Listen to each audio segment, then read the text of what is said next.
Hey, YouTube. Hey, Brian. Hey. How's it going out there?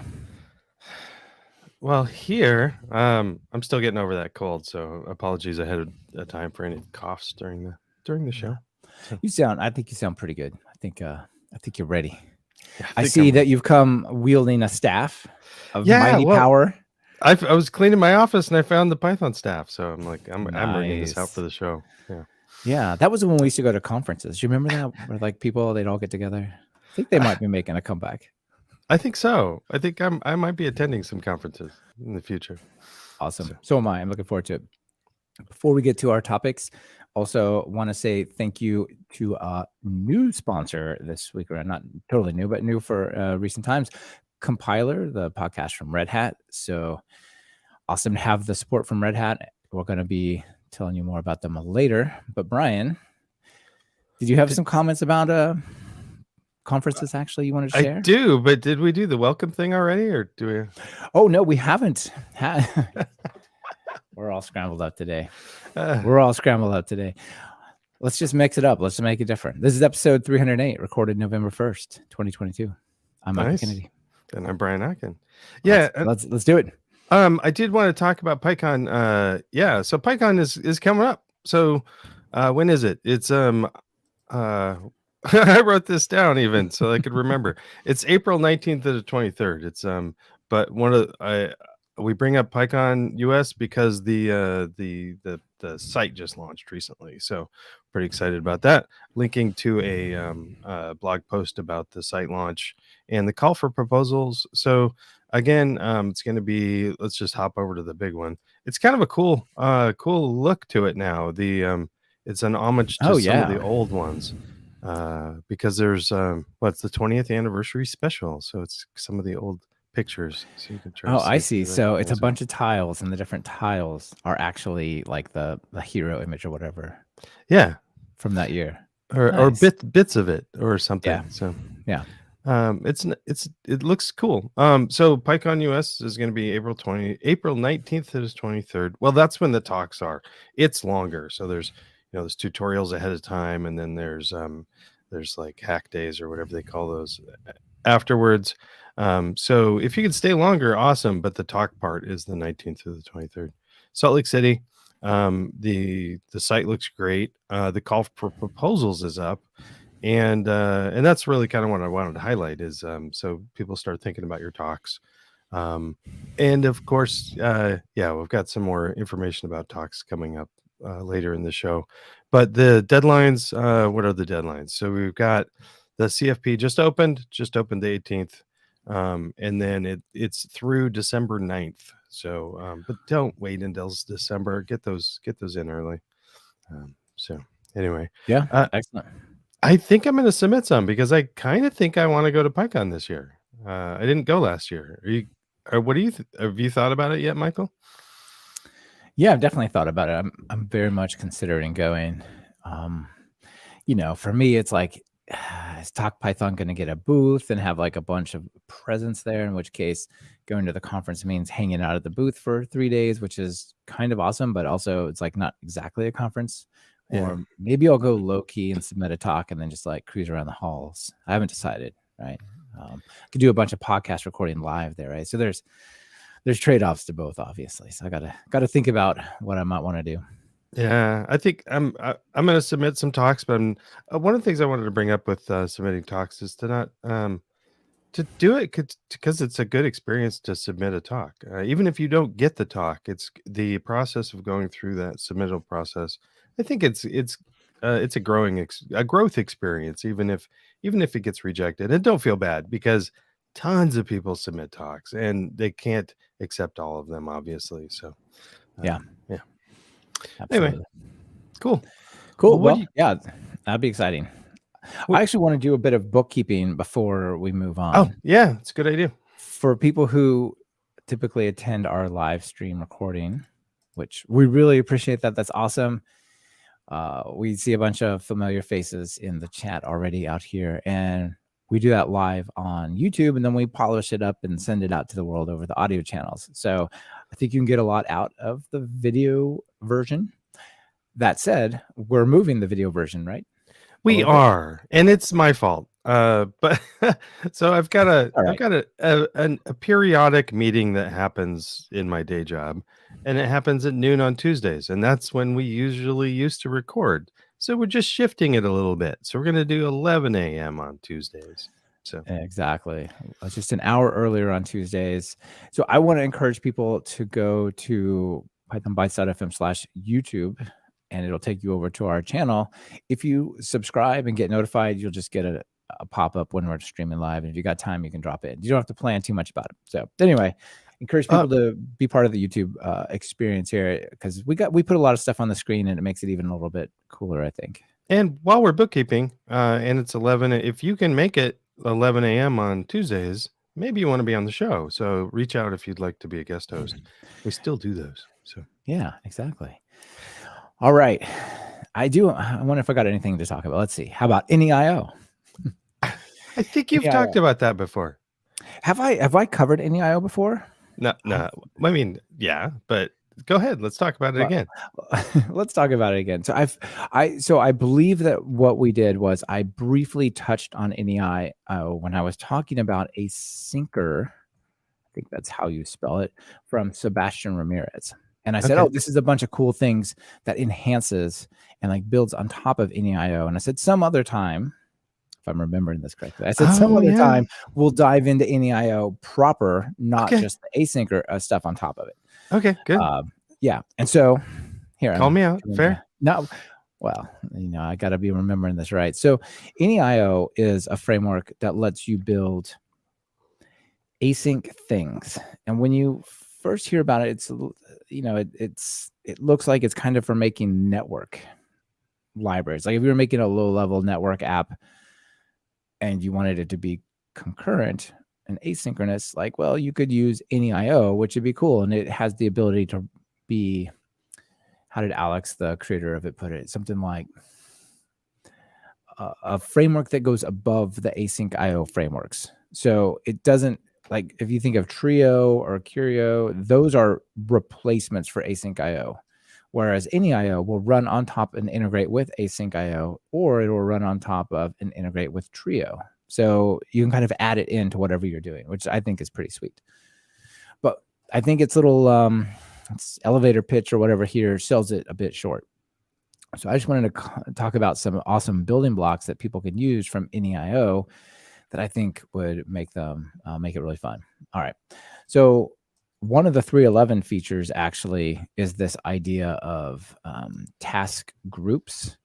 And they also have this concept of task groups over, they had it originally in Trio, and then it comes over here about these groups. And what you can do is you can basically create a task group, do a bunch of work on them, and then when it exits that with block, it's all finished. So if you're not ready to go to 3.11, but you want to have task groups, here's one way to get it. So that's one thing that's kind of cool. It supports cancellation and timeout, which is important, especially as a group of related things. But one of the things I want to touch on here that's pretty cool is the synchronization primitives. Remember a few weeks ago, Guido wrote that article about people at a table and semaphores and stuff? Yeah. Yeah. So fast food thing. Yeah, exactly. So there's a couple of those types of primitives here that are really neat. So they've got events, which allow you to just run up to a point and wait until some other async IO thing comes along and says, now go. And these are similar to the events that are built into the standard library, but they're not reentrant, and they have a little bit, they claim to have a better way of presenting race conditions, and a little bit closer to Trio. So there's those. And one of the ones over here that's cool is capacity limiters. I think I did talk about this one before. So you can go over here and just say, I want to only do, in this case, the example says create a capacity limiter 2. I only want to do 2 things at a time. But yeah. Then let's see. Another one is this working with threads. It's pretty awesome. So you can, given some function that is just a regular function, you can turn it into async, but actually have it execute on a background thread with 2 thread.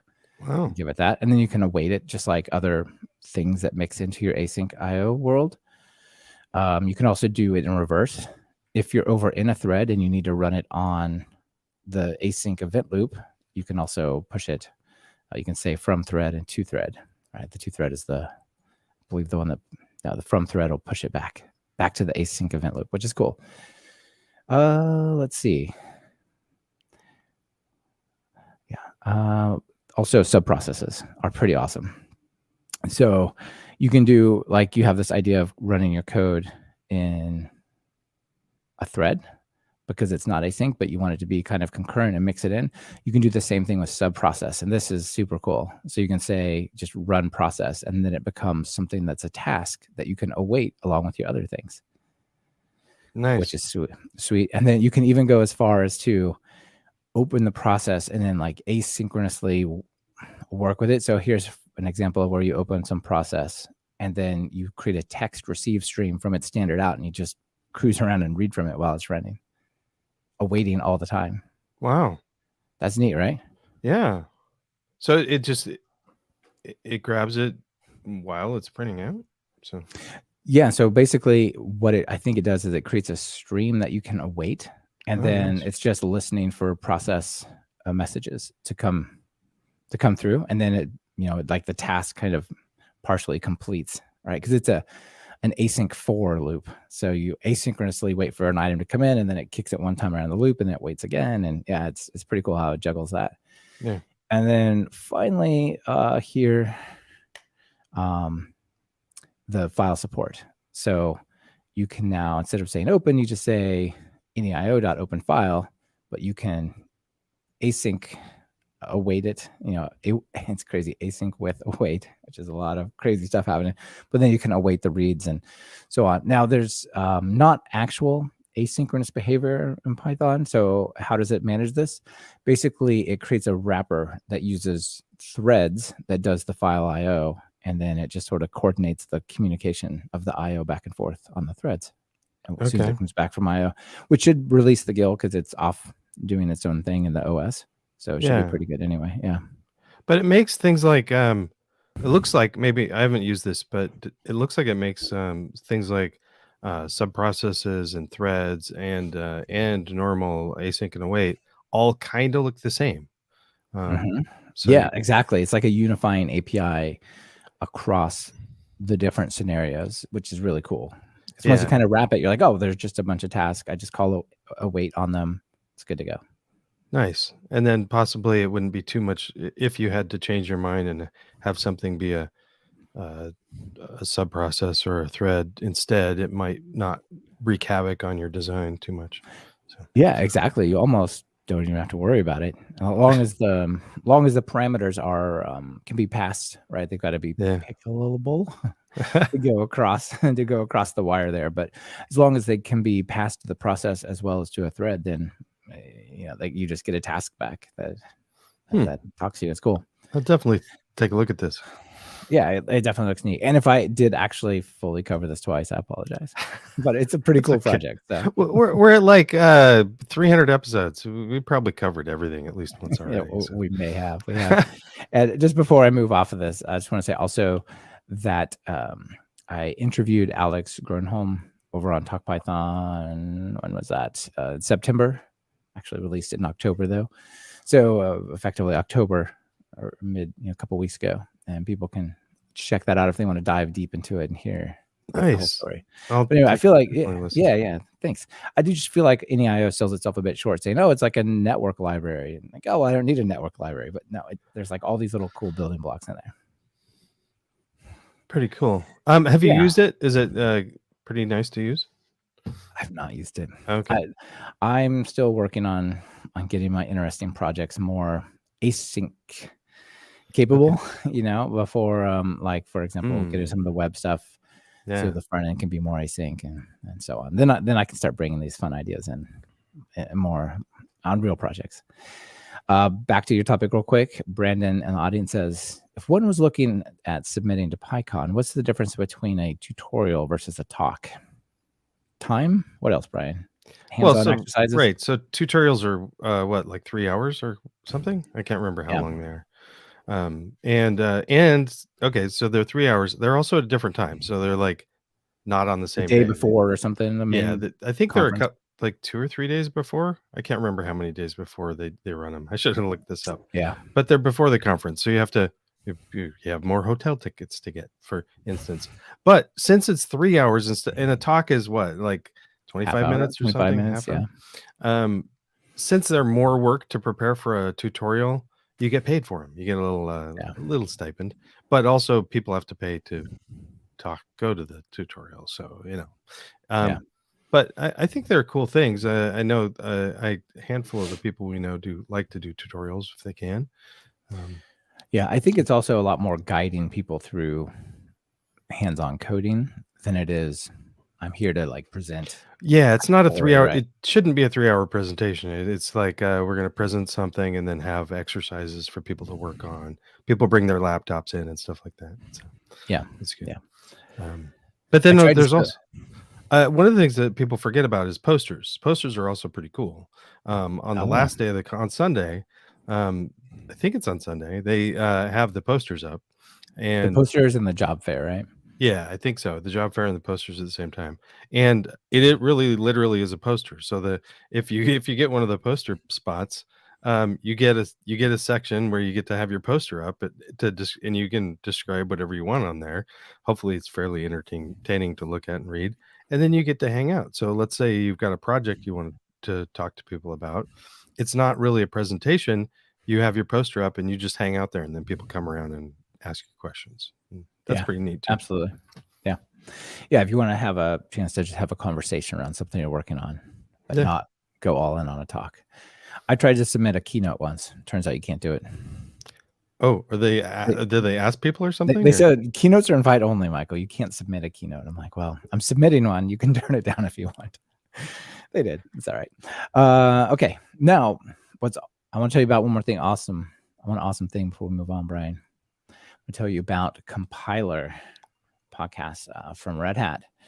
So super cool to have Red Hat come along and supporting the show. And like pretty much everyone listening, you and I, we're fans of podcasts, and so it's awesome to have this compiler from Red Hat supporting the show. Really, really good show that they have themselves. It's very highly edited and polished, so that's excellent.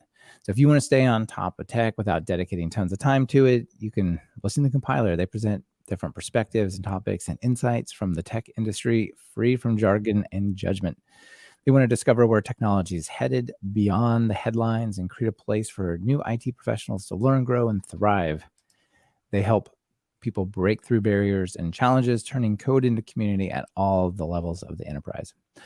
One recent interesting episode is the one about the great stack debate. I love talking to people about their architecture and the trade-offs and choices that they made and what the costs and challenges and smiles and frowns that result from that. So you can definitely check out the great stack debate. That's a fun one. They answer the question of whether software is like an onion or like it's lasagna or whether it's some other more complicated dish. So you can check that. That's a lot of fun. And it's actually the first. Yeah, go ahead. looks like the most recent one's about testing too. I better check that out. Yeah, you got to get in there. They have a whole series on the compiler series on software stacks. And I guess testing is an important part of that. That's awesome. Cool. Yeah, so learn about the compiler at pythonbytes.fm/compiler. The link is in your podcast player show notes. I know you could just search for compiler and sign up, but follow the link and click on your podcast player there and subscribe that way. It would really help us let them know that you heard about them from us. So thanks to Compiler for keeping this show going strong. All right, Brian, what's next? Well, I was going to talk about conference talks. Awesome. So some more. So I think everybody should try, because I actually I was terrified to do my first talk, and I think it was a good experience. So Reuven Lerner, friend of the show and all around awesome guy, wrote an article called "How to Propose a Winning Conference Talk." So we're linking to that. And there's a lot of articles on how to do a talk, and what I really like about this is it's short. There's a few things that he focuses on. One of the first is like coming up with ideas, and he like part of his audience is also other trainers. So, but I think that more people are trainers than you realize. So maybe you actually teach people like Reuven does, or you have a training gig, but you could teach, mentor, or lead or coach in other ways just by being the resident Python guy or girl or woman or whatever at your company, and when people come to you and ask questions. So some of those things are to come up with a list of things to talk about. What questions do people ask you all the time? Those are great things to write talks about. Maybe Mhm. what knowledge do you think people should have that they just don't know to ask about? Those are also great topics. And then also, where do you see that people just don't seem to get it? And so somehow they're not get some concept, they don't quite get it from whatever they've sought out. Those are also great things. If you're still stumped, he says, well, check out Stack Overflow. What kind of questions come up there all the time? Those are good things to maybe give a talk about. So Hey, I got a cheat code for people listening. okay. What awesome thing did you hear about on Python Bytes that was like new to you? And there's not a talk at the conference. I'm serious. Yeah, exactly. Rewind a handful of episodes and go through and go, that sounds interesting, and spend a few hours researching it and come up with a talk. Why not? Right, right. That's a It's cool idea. interesting to me. I want to learn it, and then I could present it. You could test drive these things also at smaller regional conferences. You could test drive them at meetups. You could test drive them as like a YouTube video that you post somewhere, or even a blog post you write. Like there's a bunch of let me Yeah, take a shot at it and then build some confidence and then submit it to PythonCon US or Europe or wherever. yeah. Um, he goes on to talk about using an outline. And a lot, even if you don't go for a talk, maybe I don't remember if I think PyCon US does ask for this, but some don't. But even if it's not asked for, come up with an outline with times. And that part freaked me out. I'm like, how do I do that? But his example is fairly not scary. It's kind of the bullet points of the sort of stuff you're going to talk about and how long you intend to talk about it. And this is actually really important. When I finally embraced this and went, I got to think about this. And I kind of do this hand in hand with the next step. The next step, he said, is you don't just need um, an outline, you need a summary, and you kind of need a short summary and a long summary, possibly. And you should include. I can't remember where we wrote this down, but you should include, what is it? um, the value that people get, what benefit they'll get from your talk, and what knowledge they'll get, what they'll have when they leave your talk, and how will that help them. And think about those, and that while you're putting through your outline together too, as to where you want to spend your time, and be paying attention that you do want to have some wrap up time possibly, and you might want some introduction time, so include that, and think about those times, and then you've got just these little tiny 1 or 3 or 4 minute segments that you've got to come up with words for. And that's actually a lot easier to deal with than thinking I got to come up with 25 minutes. Right, So right. Yeah, like the example here, it says generate warnings, 2 minutes. Like, could you spend 2 minutes talking about generating warnings? I imagine you could. yeah, and if Not it's scary. important, throw some time into it. But the one of the things I wanted to highlight on this, I really like this write up. He also a couple more things. One is submit the same talk to multiple conferences. You can do that, and you don't even it doesn't even have to be new. You could have already presented it somewhere, and it might already be on YouTube, and you're like, Yeah. really? I can do that? Yes, really, you can do that.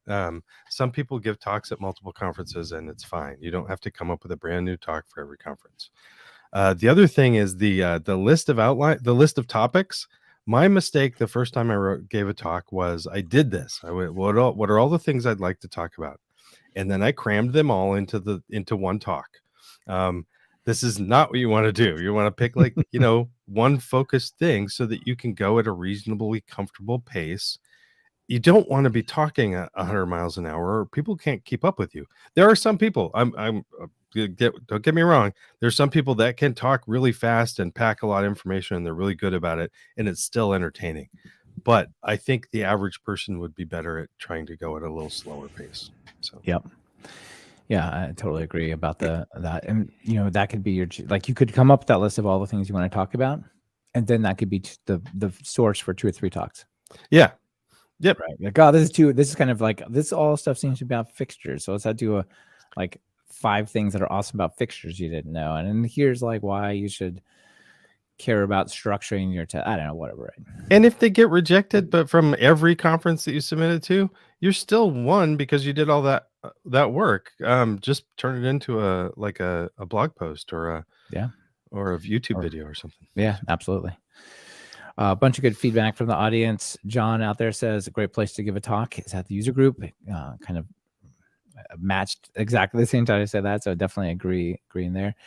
Brandon says give it a lunch and learn at your company. Great idea. Yeah, that's a really good idea. And casual viewer number 3 says my team has a show and tell like meeting on Fridays to show off stuff people can talk about. That'd be impactful. Also a good place. Yeah, a lot of good ideas.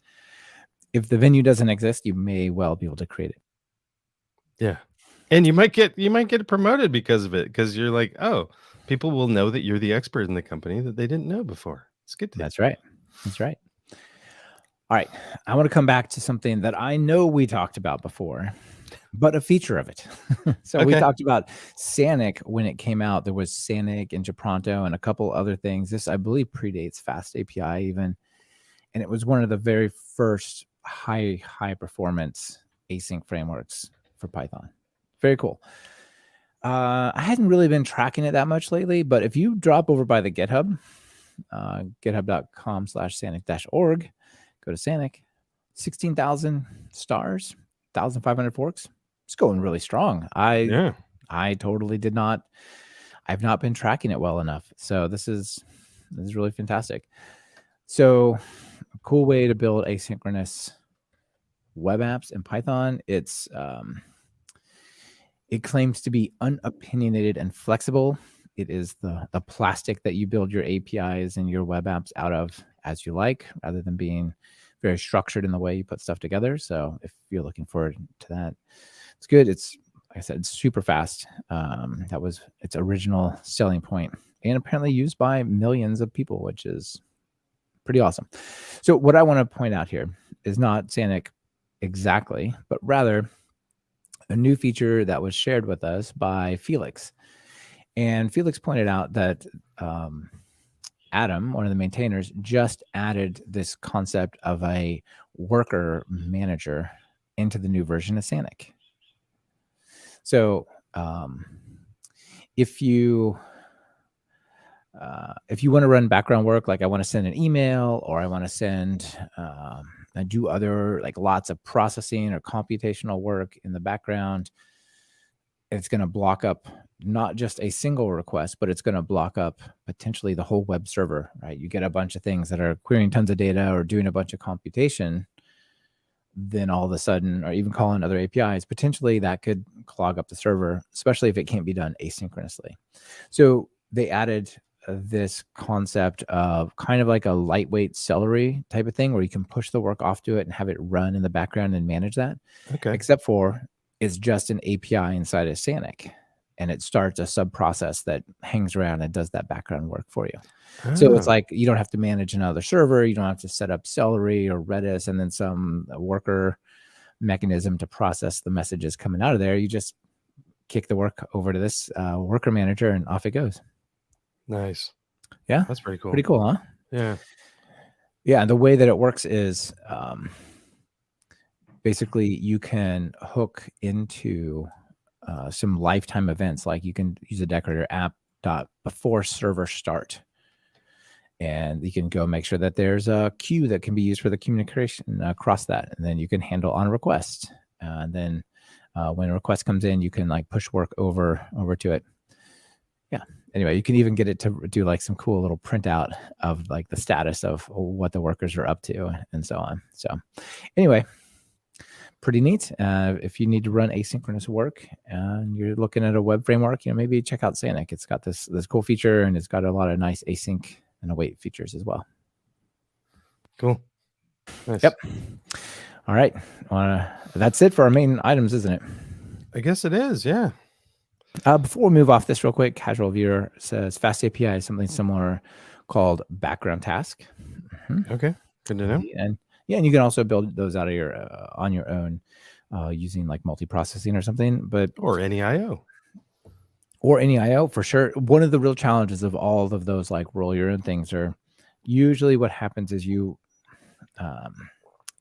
farm out your web server. So for example, on Talk Python training, I think we have 8 worker processes that are cruising around waiting. And like, as far as they're concerned, they are the website, right? And if all those things start kicking off background work and they starting their own processes, it'll be like, why are there 17 worker processes cruising around? I don't know what's going on.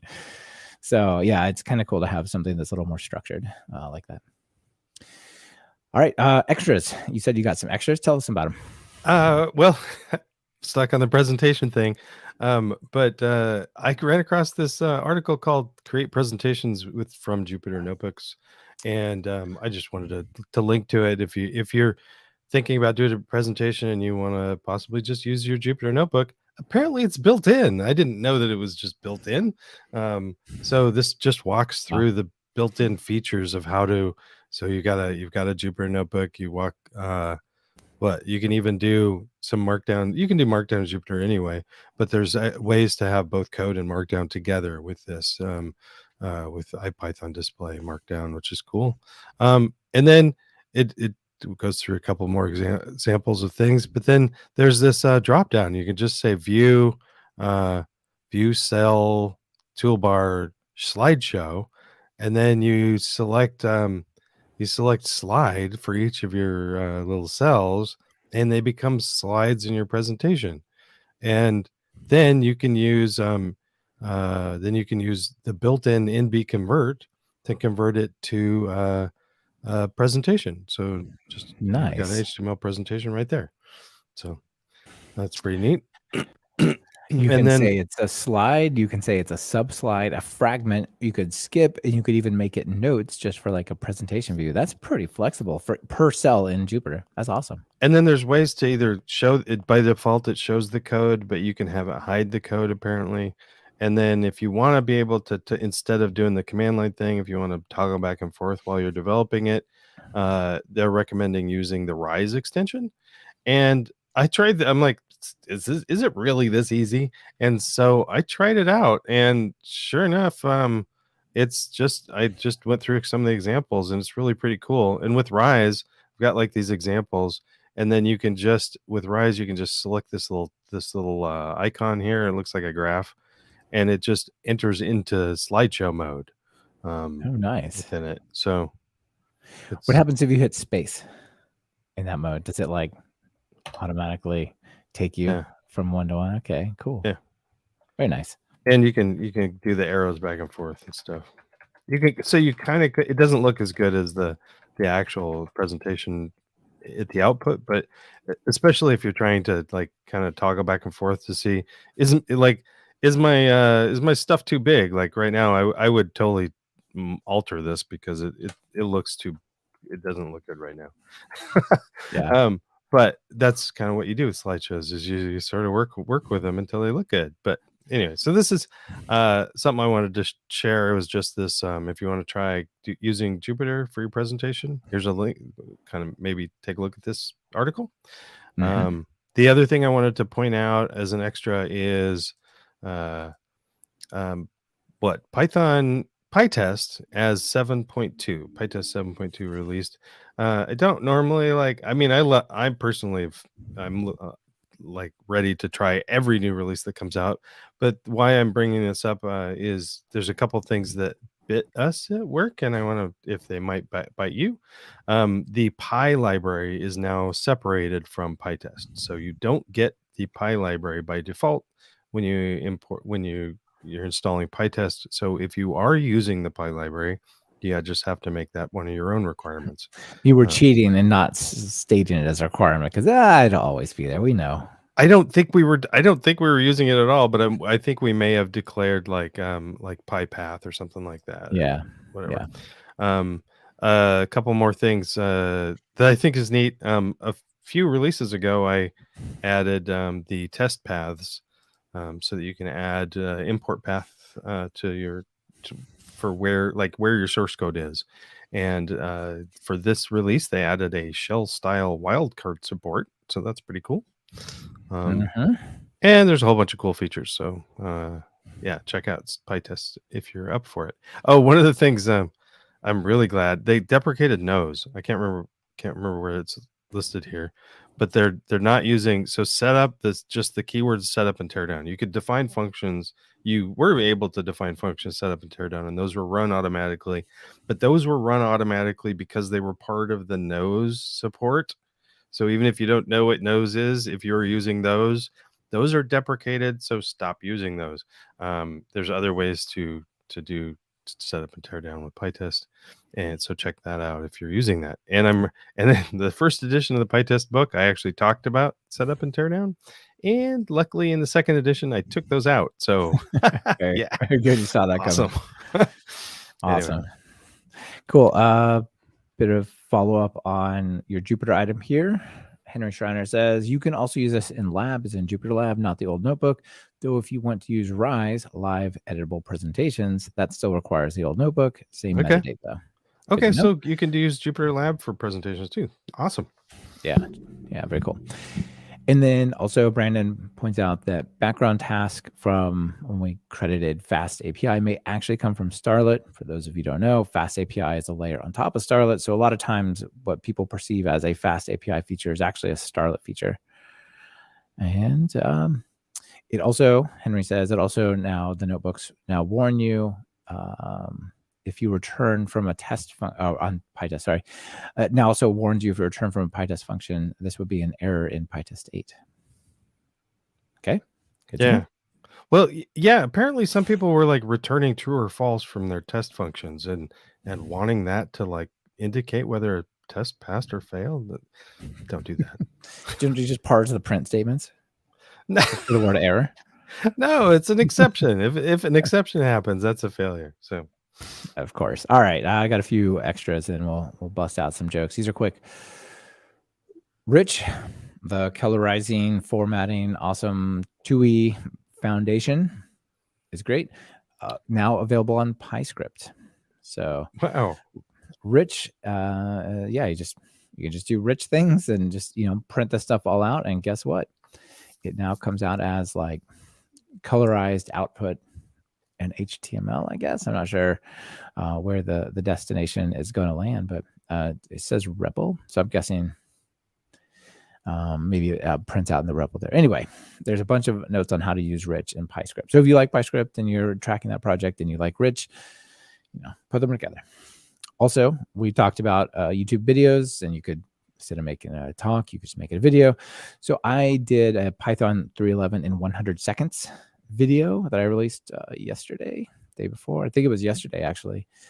And anyway, people can check that out if they've got 100 seconds to spare and they want to know what's cool about Python 3.11 and why it's neat.